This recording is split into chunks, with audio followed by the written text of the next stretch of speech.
As a student, I would want to know that there is something that ticks all my boxes, that's comfortable for everyone. Imagine yourself as a first-time student. What would you do? We've introduced some scholarships worth about 2 million dirhams for Sri Lankan students specifically. When a student brings us up and says, hey, I want to study abroad, the very next question that follows is, can I work? So what is important for a student's perspective is, okay, after I finished my undergraduate degree, can I realistically live and work in the UAE? The relationship between both the university and AIA pretty much just guarantees that the student is in safe hands. They'll initially start with UK, Canada, Australia, because, herd mentality, my friend going there, that's where Sri Lankans go. I have an uncle who stays in Qatar. I have an aunt who stays in Kuwait. I know the entire Ding Bang. What would make me more employable, or how do I get a job? Comes to us a little too late.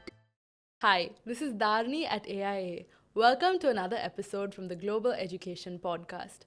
Today we will be diving deep into the future of transnational education and exploring why the UAE has become a premium hub for international students. Today I have two incredible minds here with me, Dr. Raj Nambiar, Campus Director for the University of Greater Manchester, and Chanel Pereira, Strategic Lead Partnership at AIA Holdings. Welcome to the show. Thank you for having us here.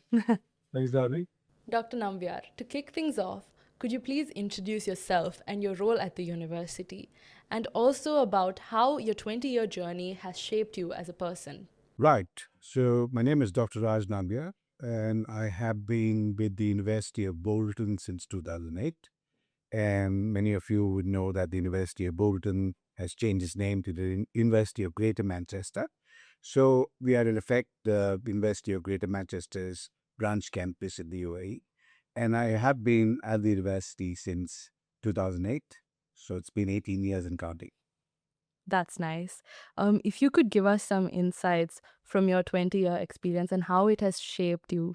Well, it's been quite the journey. It's been a learning curve, and as you can expect, over a period of years, obviously we've seen over 4,000 students graduate, and we do a range of programs. So obviously we've been extremely focused on quality assurance. We've been extremely focused on creating meaningful and valuable learning opportunities for our students, and we obviously teach over 45 nationalities on campus, and we have a workforce again with over 15 nationalities, who are involved with the university operations. So for me as well, it has been great exposure, a great journey, which has been gratifying, painful, and enjoyable. And which so it's always heartening to see students graduate, do well for themselves. In fact, that is probably the only reward that you seek as an educator.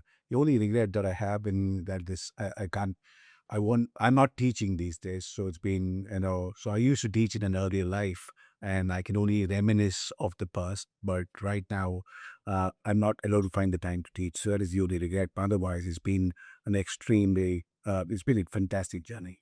With over 1,000 students under your care, what excites you the most about working with international students on a daily basis? It is, you see students come in, from whatever destination they come in from, irrespective of where they are from, regardless of the cultural, social background. They come in and learn to assimilate quite quickly.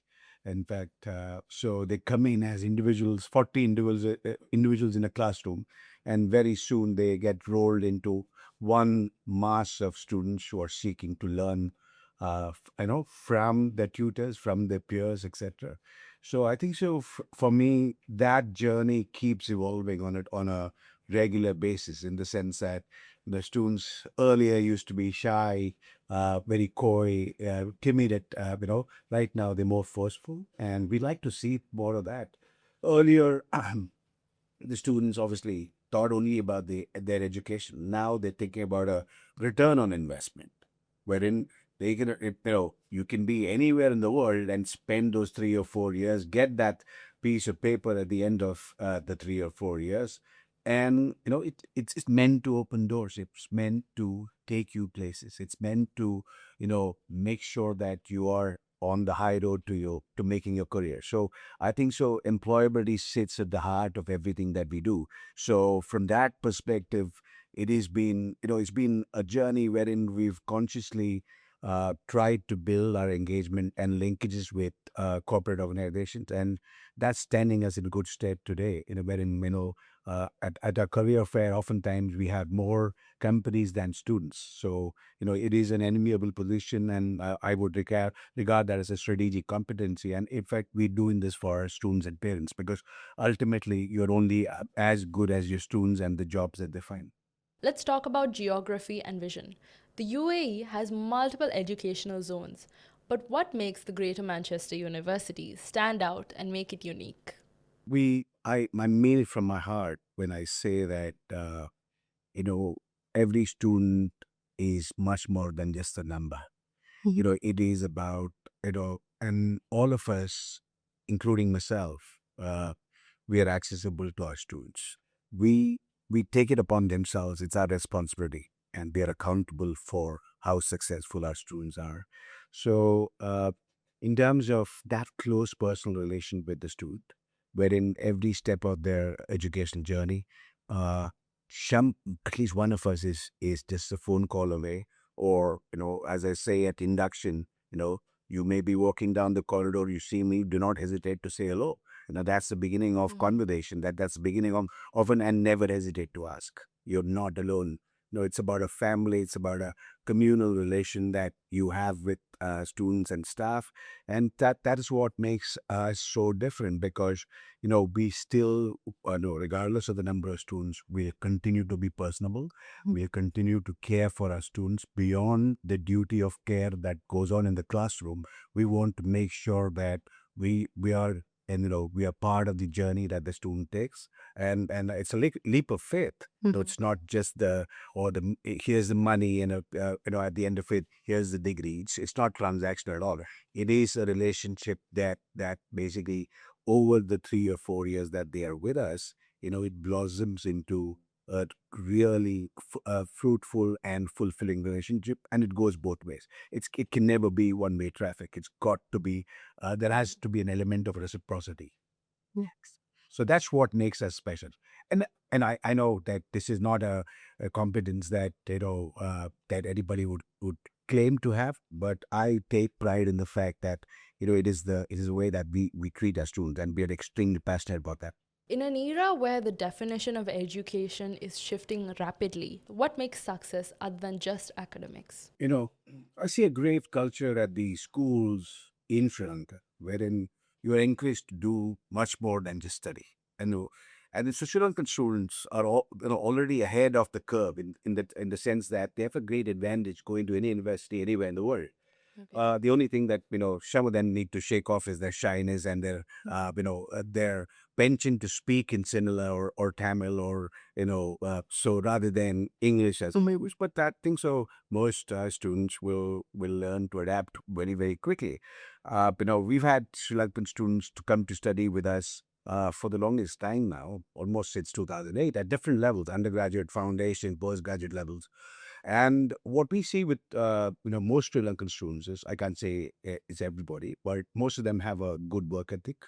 So we always want our students at the end of 3 years to have done at least a couple of internships, be part of what the university does. So be part of clubs, etc. Whatever your passion is, we're not trying to dictate what you should be doing at the university. But the university life, and all of us having gone through the university journey, I think is extremely important to sample experience more than just the classroom. So I think so. It's about conversation that you have, friendships that you make, things that you do together. In an earlier life, I used to manage a rock festival in Mumbai. So it was, and some of the learnings from that, and I know I built a team of students who were my salespeople. So the target to them was go out and talk to a particular company, get us a sponsorship. And these used to be the Hindustan Unilevers and the Parachutes of the world, which are multinationals. So, some of the students still reflect very, very positively on that experience. So, my advice to Sri Lanka students in Sri Lanka is try and build your personality, your resume, even before you are asked for one. Mhm. So it's important that you reflect and you basically summarize what you are. So the statement of purpose that most universities ask you to write. What is the statement purpose? It's about not putting fancy words using AI, chat GPT to cobble up something that's not reality. It is about uh, reflecting on yourself. It is making sure that you capture the epitome of what you are, the essence of your being. And it could be more than just education. It could be your track record at academics, your track record at sports. You could be part of a writing club, you could be part of a literature club, you could be part of dramatics, whatever is your Mhm. passion, whatever is your calling. It is basically a summary of all of that. Doesn't have to be going into 5-10 pages. It could be one page, and but summarizing everything you are. At times, when I ask some of the students, it is the most challenging part of their writing the resume is to keep it short, right? Wow. And this will be true. Ask a professor today. Sir, you've been in industry for 10 years. Can you basically summarize everything that you've done in one page? And I bet my bottom dollar that most of them will struggle. Right? Wow. So that's what. So I think the Sri Lankan students are already in a good wicket, and I think so. They'll continue to do more of what they've already done. Make sure that they focus on their language skills, their confidence, how they present themselves to the world, and have clear sight of what they want to do after they graduate. It's not a one-stop shop, and you finish. So and oftentimes it could be, okay, I want to finish my undergraduate degrees and work for 3 or 4 years, and then possibly go for a postgraduate degree. So, gone are the days wherein students wanted to do everything, all the degrees that they could possibly do in one go. Right now, it's about pacing themselves, taking the time, and that's when you get more value from your education, right? So I think so. The message to Sri Lankan students is, trying and present yourself, and you ultimately selling yourself to a university and to the workplace at the later juncture. So whatever you do it with an element of confidence, do it with sincerity, and whatever you're passionate about, chase that dream. That is very interesting. Um, as you said, more than academics in itself, the way to success is the way you carry yourself and you present yourself, right? The confidence that you carry. Absolutely, and ultimately, till we die, I think so. All of us Mm. are presenting ourselves to family, to spouses, to partners, to people, bosses at workplace, and ultimately, do we stop doing that? You know, so it's about look. Somebody told me an adage a long time ago. You look good, you feel good. You smell good, you feel good. All of that, is true and reflective of the way we've evolved. So and I think and continue to evolve. So I think so. We don't forget, you know, what we want to, because ultimately, some of them, the success stories amongst the corporate CEOs, big ticket, company owners, etc., are the way they believed in themselves, regardless of the challenges, handicaps that they carry normally, that all of us do. The confidence to do well, and the confidence in themselves in seeking out what they want to do and getting there. That is great. So, speaking of evolving, where do you vision the campus in the next 5 years? Where do you see the Greater Manchester University in the next 5 years?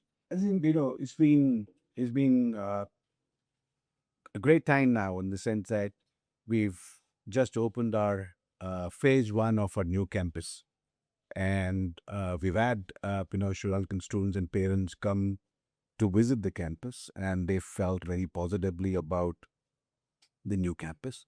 And in fact, colleagues from AIA also have visited our new campus. And I'm hoping that we are spreading the word that this is a fantastic campus and this is state of the art infrastructure. So, my request to Chanel is, I'm seeking your support to fly, helping fly that flag. And phase two is scheduled to be commissioned by September 27.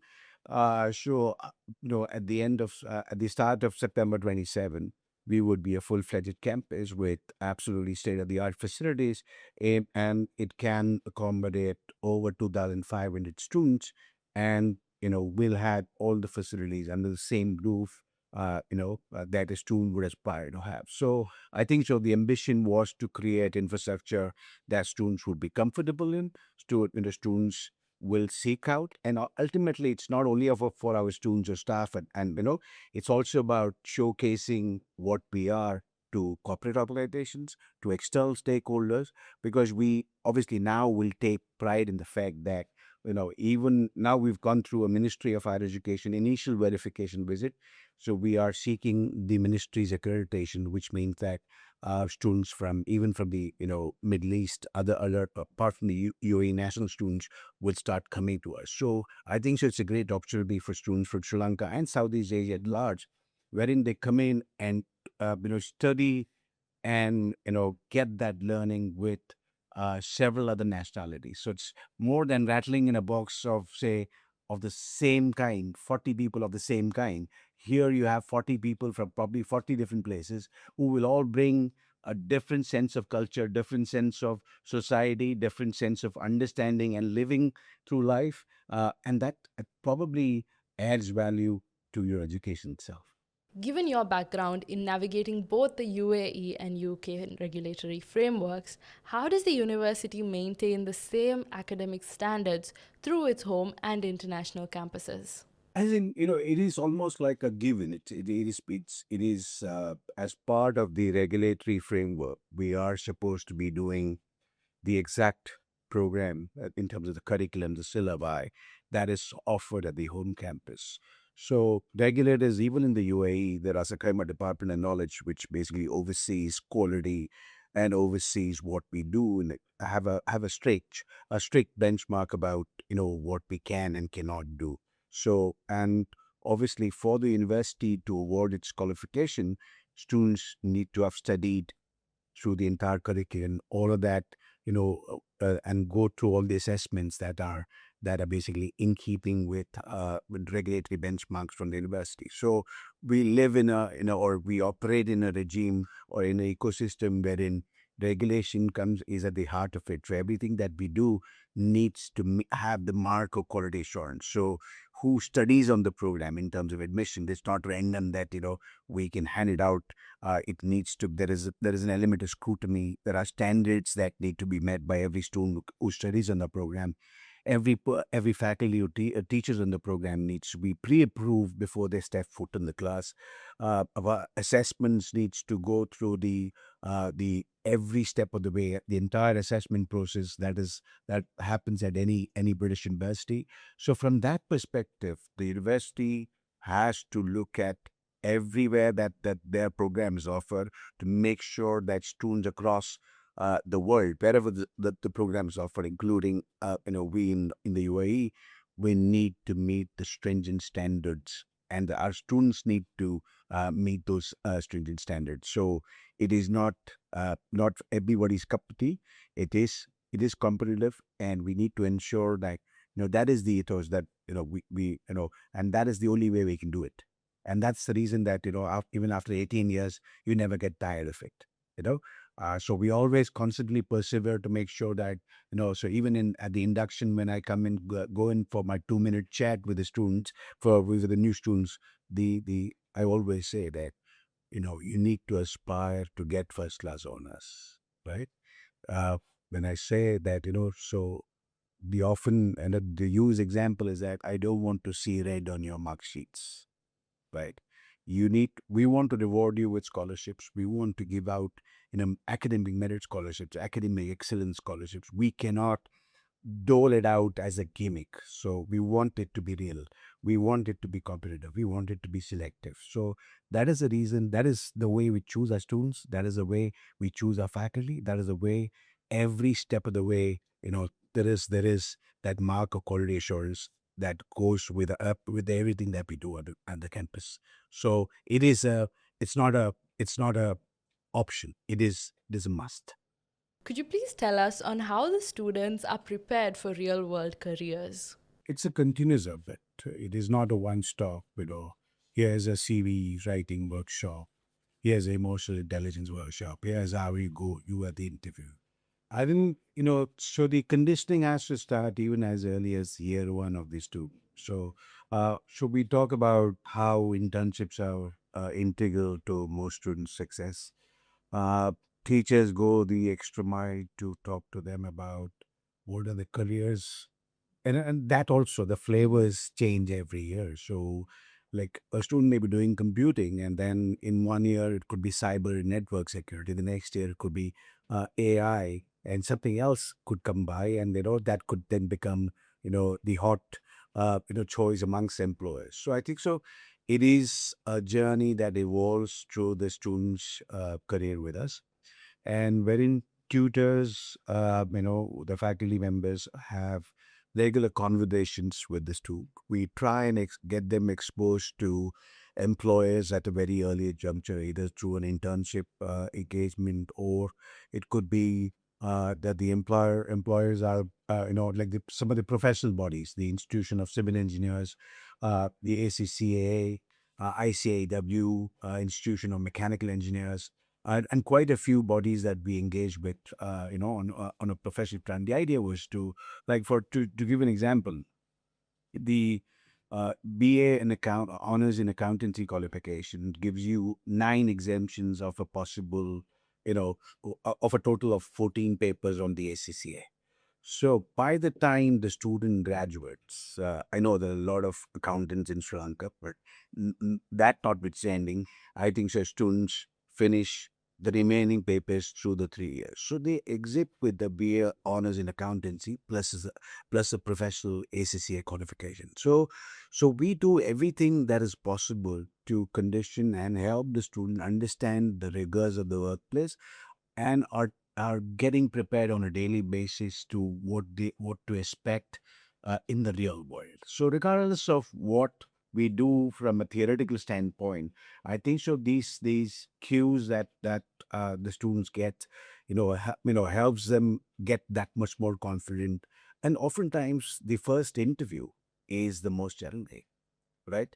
How many times have you said that? Have you heard of, just somebody's graduated, not got a job for 2 years, 3 years? It is a real problem, because every employer wants people with work experience. Where do people go for work experience if there is nobody to give them that work experience? So I think so, from an employability perspective, I think so, and this we speak about on a regular basis. So if you are, in the same class, you are a rival or competitor. You may be a friend in the daytime, but when it comes to the workplace, you will have similar degrees, possibly different marks. But having said that, what differentiates you from her? And she asked the same question. So, have I been part of anything meaningful through my 3 years? Have I done an internship? Have I done a short-term volunteering session? A lot can be done in that 3 years. So it can be, getting good grades. It can be having a bit of fun. But beyond that, it also needs to look at what co-curricular activities can I be pursuing, what extracurricular or leisure activities could I be pursuing, anything that adds value to me as an individual who's going to go out to the workplace and seek that jobs of tomorrow. Yeah, and just to add to that, I think the question of like a question students ask us, what would make me more employable or how do I get a job, comes to us a little too late in the day, because I feel as a study abroad or career guidance company, AIA, when we get a student or when a student rings us up and says, hey, I want to study abroad, but the very next question that follows is, can I work while I study? So the beauty of UAE is that you can work while you study. So for undergraduates, you can work 20 hours a week. At a master's or a postgraduate level, you can even work full time while studying part time. So I think the issue stems from our school system itself, where they don't teach. Yes, students focus on academics, they focus on, getting 3 A's for their A levels, or, getting a high score, but that's not it. So what Dr. Raj rightly said, there are certain skills the student also needs to bring to the table to be employable. So I think it's not too late when we get a student onto our table, we are able to guide them and say, look, yes, the part about, okay, which degree do you which program do you want to follow, what is your entry criteria, that takes 5 minutes. But we spend close to 3 or 4 months with the student, kind of taking them through the process of even to the point of, okay, when you go there, this is what it's going to be like, these are the kind of people you'll be studying with, and we encourage them to learn from those people, because it's wrong to assume that you and I are it. There are others out there with different skills, different personalities. So it's important for our students to also understand that to be employable, just having a good grade, or like Dr. Raj said, just, academics is actually not even 20% of the pie. You have to develop your speaking skills. You mentioned your confidence is something, because Sri Lankans by nature are very friendly, hospitable, we are very nice. And I think employees like that, but we lack the confidence of, going into an interview room and kind of showcasing that. So we help the student in that aspect. We tell them, look, this is what it's like out there. It's, like you said, we may be friends, but we are all gunning for the same job. So then you need to, I think that's the role we would play as a career study abroad, as guiding them, not guiding them to select program. Student already knows the program they want to apply for. You go to the website, university website, the entry criteria, the process, but there's something else that you need to know. So that's all a part of being employable. So I think so, for the longest time, kids in Southeast Asia, be it Sri Lanka, be it India, we've always heard, no, more is less, right? Do more. Even that will be less, right? Parents here try and let their aspirations through the children, right? So oftentimes, whatever a child does may not be good enough for the parent. And as a parent, I've seen that for the longest time, and I've at times I have to consciously hold back and, say that, I don't want to really mess with my son's head anymore. Let him follow their dreams. Yes, as a guidance, as somebody to mentor, as somebody to provide advice, you can help. So I think so, like what Chanel has said, AI holding, it's not one-stop shop. Overnight you get your offer, everything. There's a lot of questions that the students must be asking. Sometimes, it's herd mentality. Oh, my friend went there. That campus looks so green. At that campus, it's got beautiful girls. Whatever it does, it's got to go beyond that. It's got to go ask the difficult questions. Let's get every aspect of the journey. And bring your parents as well, because they may have some questions which are different. A 18-year-old doesn't necessarily have to want to tag his mother and father to in meeting with this. But these are decisions that are life altering. These are decisions that should be done in consultation, because ultimately the parents oftentimes are paying for the child's education. They want to have a say. It may not be what specialization the child wants to do, but ultimately they want to have they want to understand the entire process. They want to understand the destination. They want to understand the institution, because if you can't, this is one thing that you can't have regrets later, right? So it's right from the choice of major. So it is more heads are better than just one. So it's about AI, parents, the ecosystem, family, friends, etc. That's how it takes a village to make the choice of the choosing an And I education. think we're very good at not only counseling or, guiding the student, but speaking to the mother, the father, sister, husband, boyfriend, mother-in-law. We have experience. And I think that's needed, because Sri Lankans by nature are very sheltered, very, Yeah. close-knit families and all that. So, but I think that's important. Like I said, it's a very important decision which needs to not be taken lightly. Yeah. So it is it is always a consultative process. It is always, you need to seek as much information as you need and take as much time as you need, right? There will be pressures. You will need to be asked to make a decision, but ultimately, you need to be sure. You need to be sure before you take that first step, because then after that, getting questions answered, getting more information, getting all your doubts cleared beyond the first fundamental set of questions becomes that much more easier. Yes. I have a hypothetical question for the two of you. Wow, hypothesis. Good. Imagine yourself as a first-time student. Sure. Yes. What would you do? So let me start with the answer to that. I think the first thing students hesitate, when they pick up the phone, or if they walk into office and they meet us, they'll initially start with, "Oh, I want to go to UK, Canada, Australia," because herd mentality. My friend went there. Oh, that's where Sri Lankans go.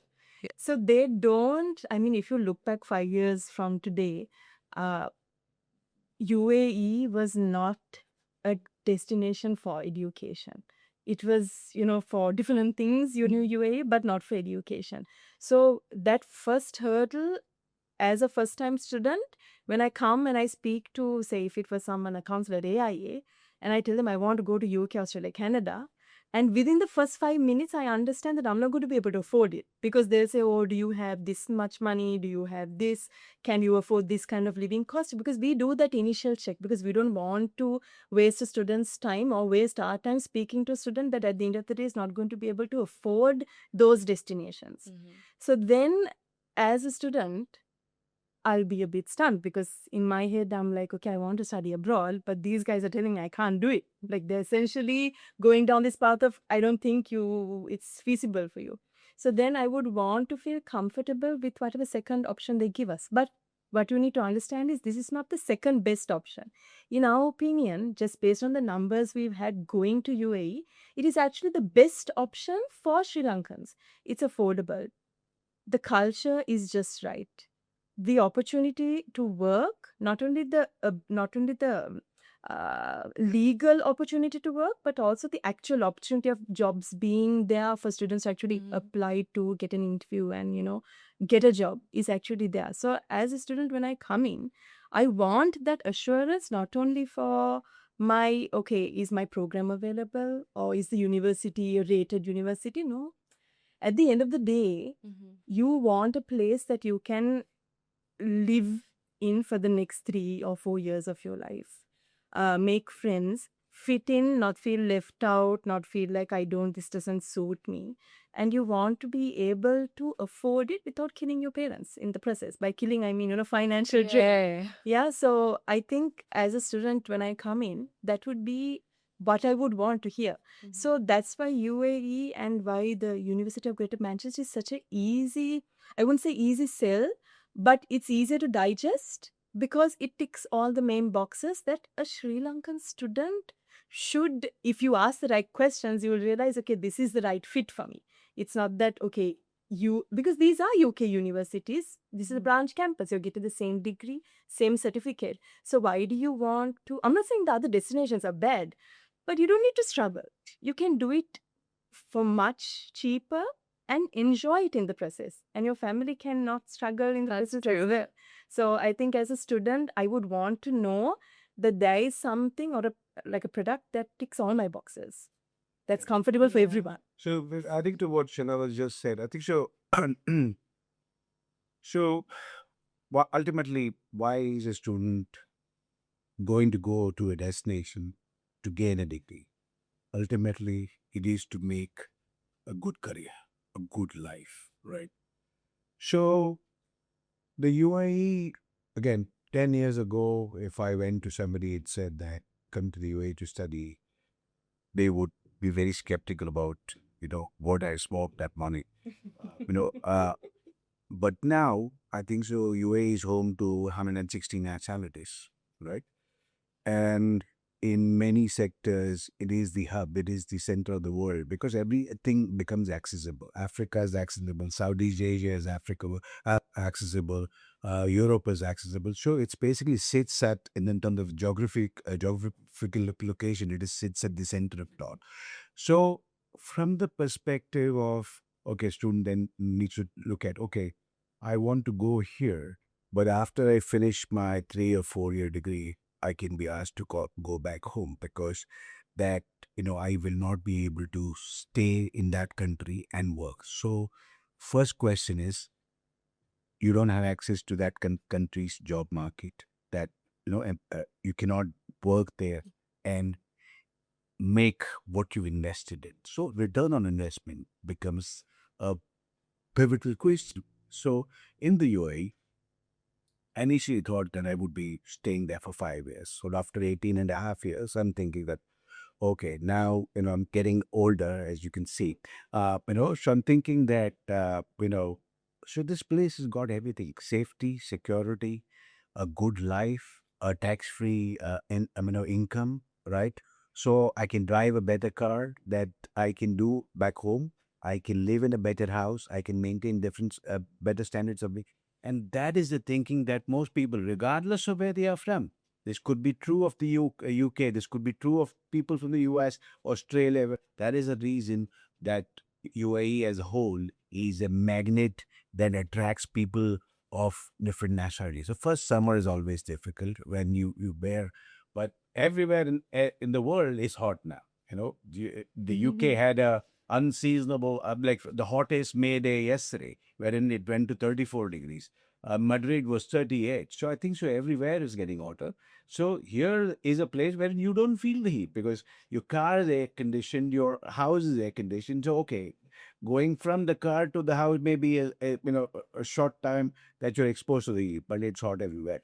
So I think so, and then you get used to it. So what is important for a student's perspective is, okay, after I finished my undergraduate degree, can I realistically live and work in the UAE? So the process of going from we tell all our students to start applying the moment they're in the final year of their degree.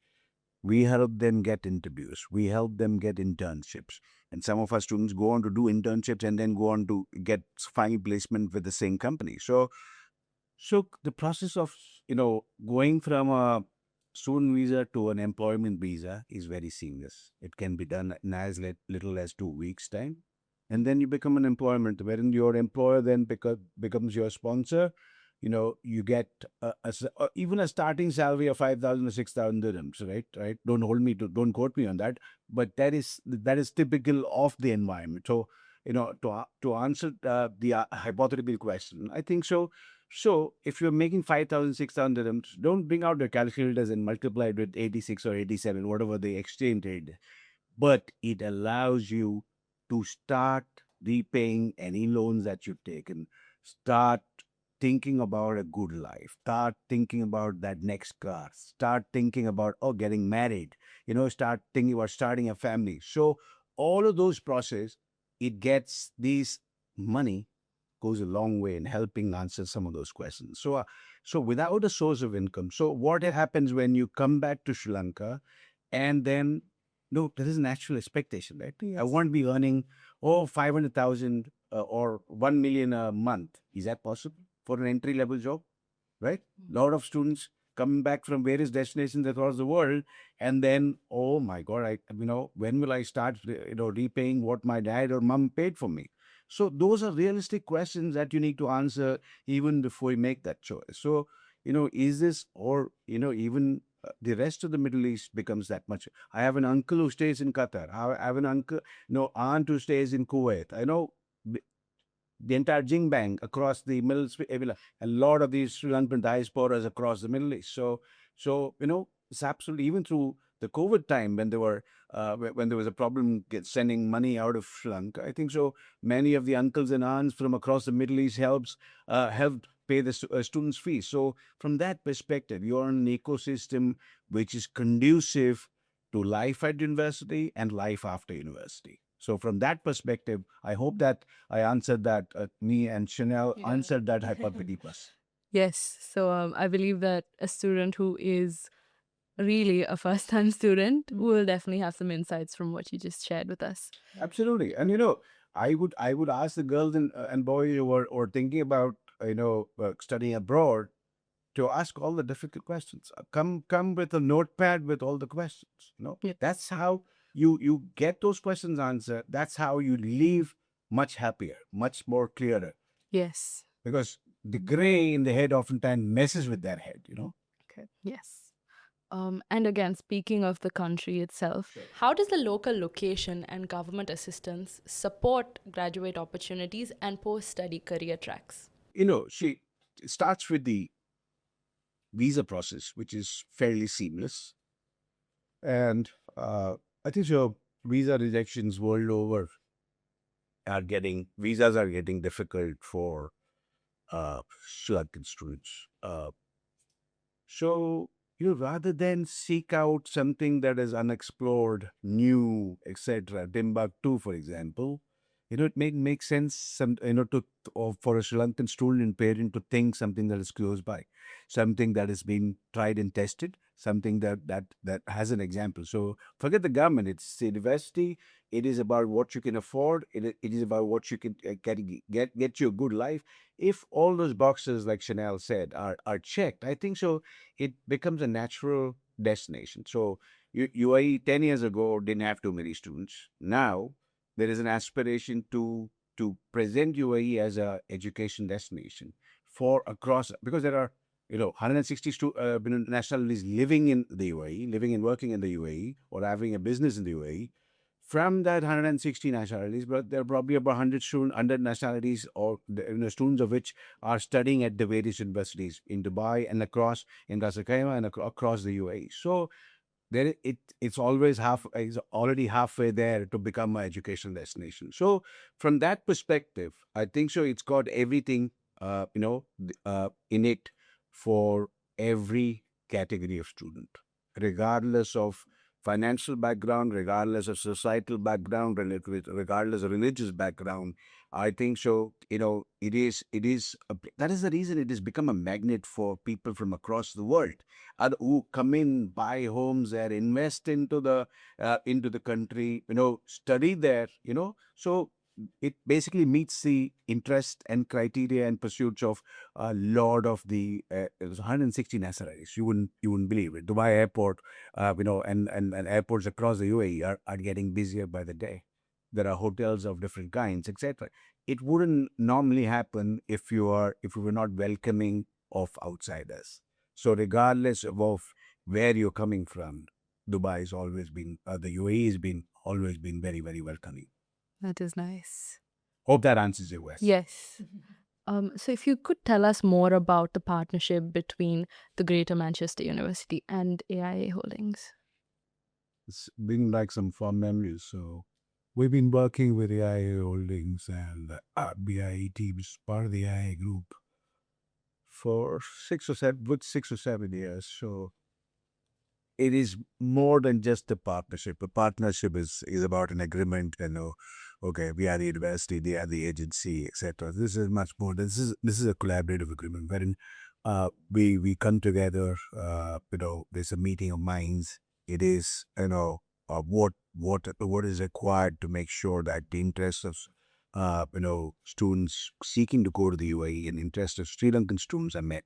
So I remember having a conversation with Mr. Nawab, one of the colleagues at AI Holdings, some years back about, and he had some very, very specific questions about visas and the formalities around the visas, and he wanted those questions answered. So I was in a town hall with about 14, 15 counselors from AI Holdings, and I was like, and my good friends Shanil and Worley were to my either side, and we started off with that. So it's about it is about collaboration, conversation, openness in the relationship. So it goes and transcends beyond just agency university partnership. This is actually so we engage with each other on a regular basis. We communicate with each other on and we've had those difficult conversations. So now it's much simpler. So so I think Chanel is look forward to working with Chanel and the rest of the team at AI Holdings.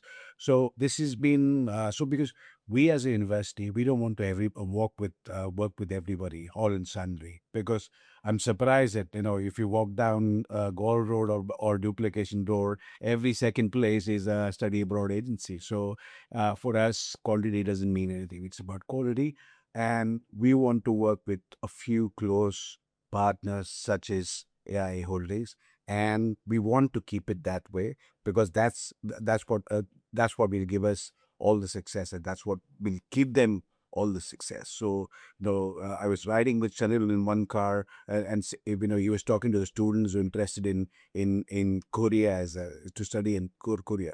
So I asked him, "Do you actually deal with Korea as well?" And he said yes. So I said, we don't want to be one of the Koreans or one of the institutions that you deal with. We want to be somebody special, and that's exactly the nature of the relationship we have at the stage. That is, I think, term it or coin it a friendship is very accurate, and it's in the best interest of the student as well that the university and the agent has that kind of a relationship, because at the end of the day, like Dr. Raj rightly said during one of the other questions you asked him, for a university to be seen as an approachable entity to a student is very important, because it's not like, yeah, okay, we are both in courts and whatever, that's because we need to look professional. But we've had days where our team is like, Dr. Raj, small problem, he'll pick up the phone. We call him directly. So that's the level of closeness we want our students to have with the university as well, and that is what they have. So as counselors, we always work towards connecting the student with the university representatives. We have Sri Lankans working over there on Dr. Raj's team as well. So language is never an issue. If you are not comfortable asking your questions in English, go ahead, ask in Sinhala. Our counselors will translate it to you. So having that kind of friendly, open relationship with the university benefits the student. So at AIA, we like working with partners, such as the University of Greater Manchester and Dr. Raj and his team, because they allow us to give that level of service to our students, to not only the student, but also to their parents and anyone else that's worried about this next step this particular person is trying to take. And this partnership we've had is developing into something that is very, I would say, growing. It has grown quite a bit in the past few years. And that's why we're having this conversation, to let people know, look, we've sent so many students over here. Come, talk to us. Not to us, talk to them. Talk to the university. And we made repeated trips to Colombo. And one thing that sits at the root of everything is trust. Correct. So we want the universities interests in the best hands, and I'm sure they are been in the market for quite some time. So for them, reputation is paramount as well. So without trust, it becomes very difficult to manage reputation, because when you give your child into somebody else's hands, you want that trust. You want that, so people, parents, students, etc., want that trust conveyed to them in as many words. So I think so.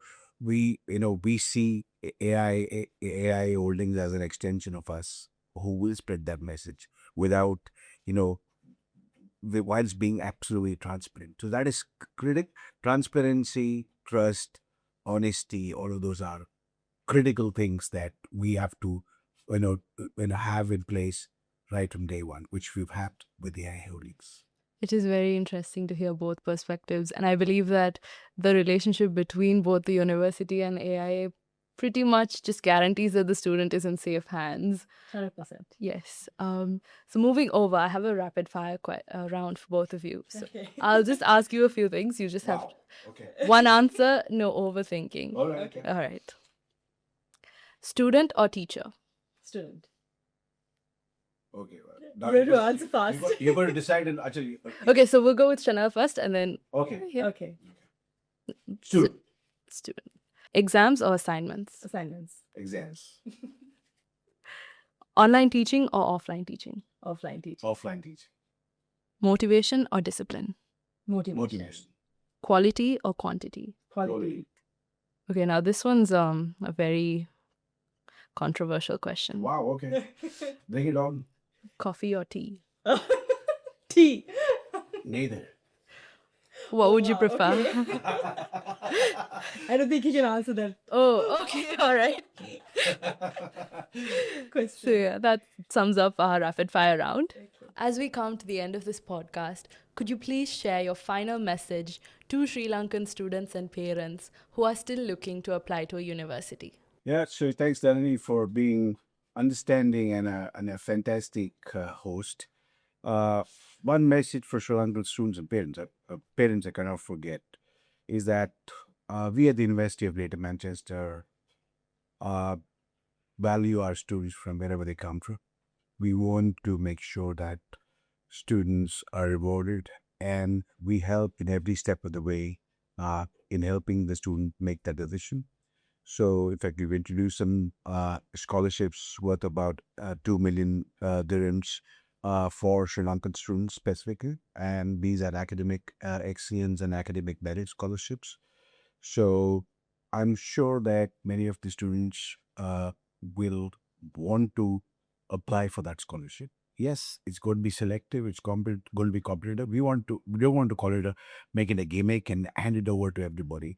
We want the best students from Sri Lanka to come to us. Both in terms of academics and everything else that goes with the academics, and we want to basically help them transform themselves to well-rounded individuals and the leaders' personalities of tomorrow. So, on that note, the message to Sri Lankan students and parents is we are looking forward to welcoming each one of you, and I'm hoping that the path towards getting to UAE will be made simpler by through AI holdings. So, thank you very much. And Chanel, what is a message you would like to give to students who are willing to apply through AIA? I think the task or the thought of applying to study abroad can seem a bit overwhelming, daunting. There's so much information out there, so many people advertising study abroad. So, what you really want is not someone who has all the facts or, accurate. Yeah, I'm not saying accurate information is not important, but that's not all that's important. You want someone that's going to take you through the entire process as a friend, someone who'll answer your calls in late night, which we do, or someone who answers questions that you would essentially be embarrassed to ask, but you have to ask it because this is an important decision. So because this is a big step and you're not the only person affected by the decision, it's important that you select someone that will, like I said, be your friend, be there to guide you through not only the, okay, I need to fill this document, I need to get this attested or whatever, but also answer all the, hidden questions that others might have or you might have. So at AIA Holdings, that's what our counselors, I have a lovely team of counselors, very driven, very passionate, they get very close to the student, a student's parents, they understand, the kind of background they come from. And that's important because it helps you make the right decision and select the right place, university, destination at the end of the day. And I think my message would be, when you are picking someone, just like picking a life partner, other than the main boxes of, oh, they have a job, or, they look good, that's all. There are other things you need to look at. And we can give the student that. We have been giving it for the past 15 plus years. So I think that would be my message. Choose wisely. Yes. Thank you so much, Dr. Raj Nambiar and Chanel Pereira. We had a great time today, and I believe that the viewers have also had some insightful information about applying to the UAE. To our listeners, stay tuned and look at the description for links to apply, and we will see you again with another episode.